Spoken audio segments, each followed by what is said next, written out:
रायगड महाराष्ट्रासह देश विदेशातील ताज्या बातम्या पाहण्यासाठी मॅक्स इंडिया लाईव्ह चॅनलला सबस्क्राईब करा आणि बेल आयकॉन दाबायला विसरू नका.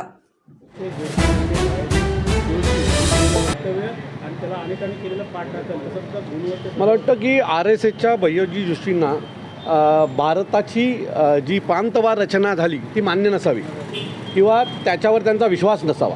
कारण ज्या वेळेला या देशात प्रांतवार रचना झाली त्याच वेळेला महाराष्ट्र आणि मुंबई ही मराठी माणसाची बरोबर हे त्याच वेळेला जाहीर झालं आहे. परंतु ह्यांच्यासारखी काही लोक ही सतत येतात आणि मराठी माणूस आणि इतर भाषिक यांच्यात वाद लावण्याचं काम हे करत असतात आणि यांच्या मागच्यांचं उद्दिष्ट निश्चित असतं हे निवडणुकीसाठी आहे बरोबर आहे. सो निवडणुकी जशा जवळ येतात तसे हे प्रांतिक वाद भाषावाद तयार करण्याचं काम करत असतात जे जोशी साहेबांनी पुन्हा एकदा केलं. आणि पुन्हा सांगतो की महाराष्ट्रात मुंबई आणि मराठीत चालणार, बाकी कोणी चालणार नाही. कोणी भैय्याजींनी येऊन सांगो नाहीतर देशाच्या दुसऱ्या कुठल्या महत्त्वाच्या नेत्यांनी येऊन सांगो, घाटकोपर मुंबई आणि महाराष्ट्र हा मराठी माणसाचा आहे आणि तो अमर आहे, तो मराठी माणसाचाच राहणार.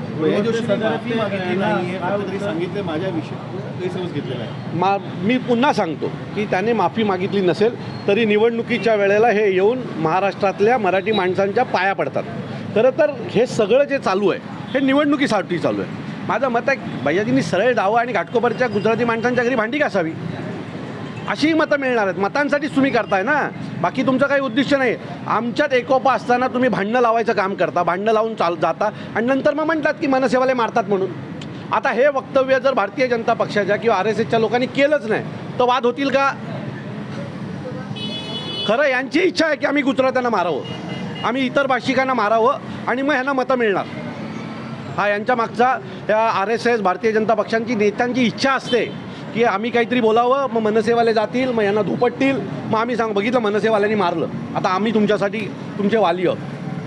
हा यांचा एक प्रयत्न असतो मतं मिळवण्याचा. यांचा ना गुजरात्यांवर प्रेम आहे, ना मराठी माणसावर प्रेम आहे, ना कोणावर पद आहे. यांचं प्रेम हे सत्तेवर आहे आणि सत्तेसाठी ह्या सगळ्या गोष्टी चालू आहेत. धनंजय मुंडे असतील, कराड असतील, आता भैय्याजी जोशी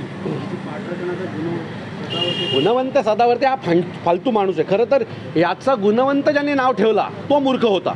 कारण या मूर्खाचं नाव गुणवंत ठेवणं हा एक मोठा मूर्खपणा आहे आणि तो मूर्खच करू शकतो. खरं महाराष्ट्रात कुठलीही गोष्ट म्हणजे तो वाल्मिकी कराडला साहेब म्हणतो. जर तो वाल्मिकी कराडला साहेब म्हणत असतील ना तर ज्या कुटुंबाचं घरातला माणूस गेला ना त्या घरच्यांनी येऊन याला चपलीने मारला पाहिजे. हा सिद्धिविनायक मंदिरावर बोलतो, तिरुपती मंदिरावर जाऊन बोल, साऊथच्या एखाद्या मंदिरावर जाऊन बोल, कपडे काढून मारतील याला. पण महाराष्ट्राने या सगळ्यांना जास्त मुभा दिली आहे आणि जास्त मुभा मिळाल्यामुळे हे ह्याच्या गुणवंत सदावर्तेसारखे फालतू लोक जी आहे जी त्यांच्या आकांना खुश करण्यासाठी कुठल्याही विषयात हा पडतो, त्याचा काही संबंध नाही. हा घरात गाढव पाळणारा गाढव हा आम्हाला शिकवणार. खरं तर याला बघितल्यावर आम्हाला एका प्राण्याची आठवण येते. पग नावाचा प्राणी आहे ना, त्याच्यासारखा हा दिसणारा माणूस. याची बुद्धी याच्या केसांमध्ये अटकलेली आहे आणि त्याच्यामुळे त्याला झटके येतात आणि झटके येऊन तो काही बडबडतो. मी पुन्हा सांगतो गुणवंत सदावर्ते, तुम्ही कृपया राजसाहेबांवर बोलायला जाऊ नका, तुमची तेवढी लायकी नाही आहे. तुम्हाला घराच्या बाहेर येऊन लोक मारतात, अख्खा महाराष्ट्र तुम्हाला शिव्या देतो, अख्ख्या STच्या कर्मचाऱ्यांना देशदोडीला लावणारे तुम्ही साहेबांवर बोलण्याचा प्रयत्न करू नका, नाही तर एक दिवस महाराष्ट्र सैनिक तुम्हाला रस्त्यात तुमची जागा दाखवल्याशिवाय राहणार नाही. मला वाटतं येणाऱ्या आगामी निवडणुका आहेत त्यामध्ये देखील हा विषय जातीपातीचा प्रांताचा अहो हे सुरुवात ही निवडणुकीसाठीच आहे. मुंबई महानगरपालिकेच्या गुजराती मतांवर लक्ष ठेवून ही त्यांनी केलेली वक्तव्य आहेत. हे काय वेडे आहेत का? येतात आणि महाराष्ट्रात काहीतरी बोलतात. हे घाटकोपर यांनी मुंबईपासून वेगळी केली आता.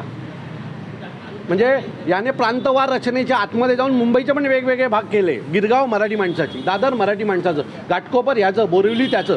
तुम्ही कोण आहात? हे जोशी कोण आहेत ठरवायला की मुंबईचा कुठला विभाग कोणाचा, कुठल्या भाषेचा? मग हे जाऊन मुंबऱ्यात बोला तुमच्यात हिंमत असेल तर. पण तुम्ही बरोबर अशाच ठिकाणी जाऊन बोलता जिथे तुमची वोट बँक आहे.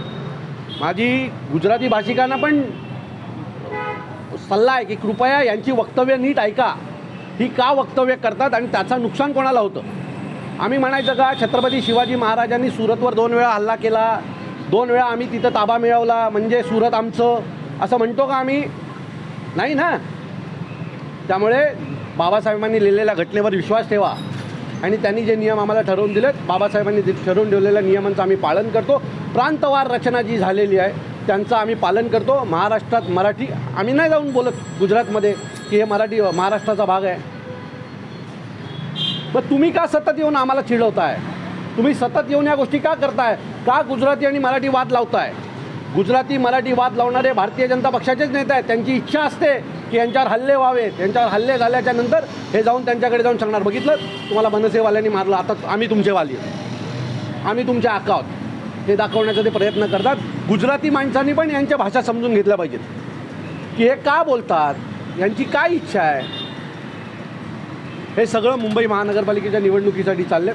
आज गुजराती माणसाच्या घरात भांडी घासतील, उद्या निवडणुकीच्या वेळेला मराठी माणसाच्या येऊन पण पायात हे लोटांगण गाळायला मागे पुढे बघणार नाही. आता गैरसमज आहे असं जोशी म्हणतात. दुसरीकडे मोहन भागवत गैरसमज मोहन भागवत काय सल्ला हा गैरसमज आहे. तुम्ही मुंबईमध्ये येऊन घाटकोपरमध्ये म्हणता घाटकोपर गुजरात्यांची, हा गैरसमज आहे. बुद्धी घरी ठेवून आला होतात का येताना? आणि असा जर गैरसमज असेल तर तुम्हाला गरज आहे ठाण्यातल्या मेंटल हॉस्पिटलची. मोहन भागवतांना काय सल्ला देणार का, दखल घ्यायला ते पाहिजे खूप का? मोठे आहेत. मोहन भागवत सर खूप मोठे आहेत. आम्ही सल्ला देणारे कोण आहोत? पण मला वाटतं त्यांनी अशा माणसांच्या तोंडावर ताबा बसवला पाहिजे. आणि आम्हाला या सगळ्या RSSचा संपूर्ण RSSचा खूप आदर आहे. पण जर तुम्ही आमच्या भाषेवर आमच्या मराठी माणसावर येणार असाल तर मला असं वाटतं मग असा आदर काय आम्ही शिजवून खायचा का? तुमच्या आदरापोटी आम्ही मराठी माणसाचा अपमान नाही सहन करणार, एवढं नक्की. बसेस किती कार्यकर्ते मला वाटतं मनसेच्या पदाधिकाऱ्यांचा मेळावा आहे आणि आम्ही सगळेच जाणार आहोत. ताकदीने अख्ख्या महाराष्ट्रातली लोक सन्माननीय राजसाहेबांचं मार्गदर्शन ऐकायला येणार आहेत. आमच्यासाठी आमचा वर्धापन दिन हा आमच्या सगळ्यांच्याच वाढदिवसासारखा असतो, आमच्या जन्मदिवसासारखा असतो. कारण ह्याच मनसेने आम्हाला मोठं केलं, ह्याच पक्षाने आम्हाला जमिनीवरनं या महाराष्ट्राच्या लोकांमध्ये आणलेलं आहे. सो मला असं वाटतं की आम्ही सर्वच महाराष्ट्र सैनिक सन्माननीय राजसाहेबांचे आभारी आहोत की अनेक जण मी स्वतः एका चाळीत राहायचो, आज तिथून मला इथपर्यंत जे आणलं ते मनसेने आणि सन्माननीय राजसाहेबांनी आणलं. आणि त्या आमच्या पक्षाचं परवा जन्मदिवस आहे, वर्धापन दिन आहे आणि आम्ही सगळेच जण आनंदाने वाजत गाजत वर्धापन दिनाला जाणार आहोत.